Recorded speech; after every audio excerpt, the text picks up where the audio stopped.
Aujourd'hui, j'aimerais partager avec vous une histoire qui m'inspire profondément. C'est un récit empreint de patience, de persévérance et d'une foi inébranlable en son destin. Elle me rappelle avec force que les épreuves ne sont pas des barrières infranchissables, mais plutôt des passages nécessaires vers une réussite pérenne et épanouissante. C'est l'histoire du palmier et du bananier. Avant de venir sur Terre, on leur a demandé de faire des sacrifices afin d'y connaître le bonheur. Tout excité, le palmier s'est empressé d'apporter tout le nécessaire pour accomplir ses sacrifices.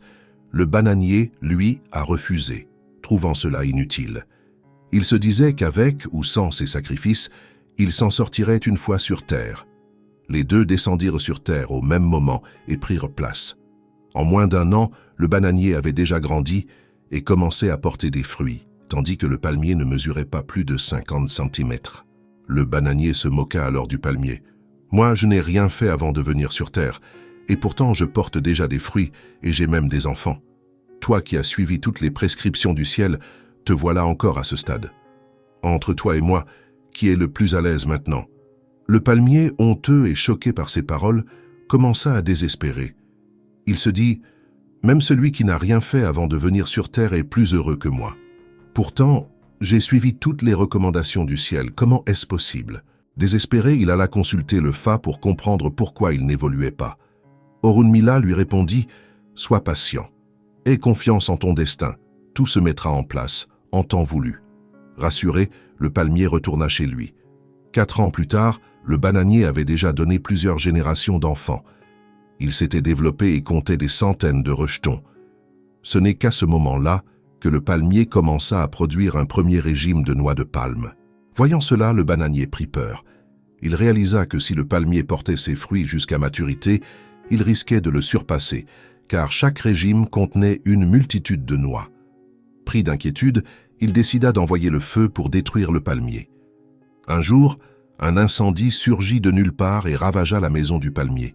Ce dernier survécut, mais perdit son premier régime avant qu'il n'arrive à maturité. Malgré ce malheur, le palmier ne se laissa pas abattre.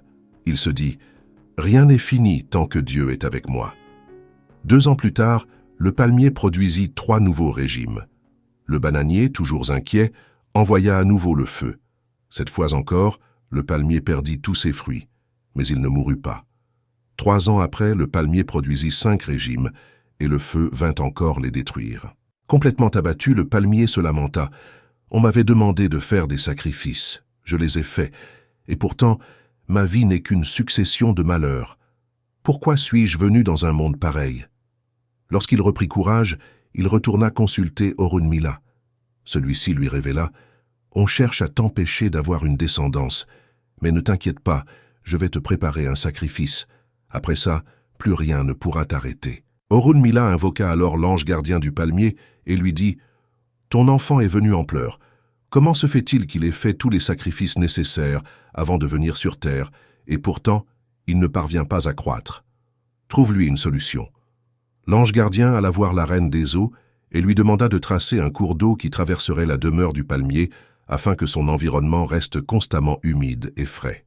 Lors des premières pluies de l'année, un ruisseau changea de direction et se mit à couler vers la maison du palmier, la transformant en marécage. Cette année-là, le palmier produisit 7 régimes de noix. Le bananier, furieux, décida une fois de plus d'envoyer le feu. Mais cette fois-ci, le feu ne put pénétrer dans la maison du palmier à cause de l'humidité. Les régimes arrivèrent à maturité et tombèrent au sol. 1 an plus tard, la maison du palmier était remplie d'enfants. Le bananier observa la situation et se dit « En 1 an, le palmier a eu plus d'enfants que moi en 10 ans. C'est sûrement parce que l'endroit où il pousse lui est favorable. Je vais donc m'approcher de lui et nous verrons qui surpassera l'autre. »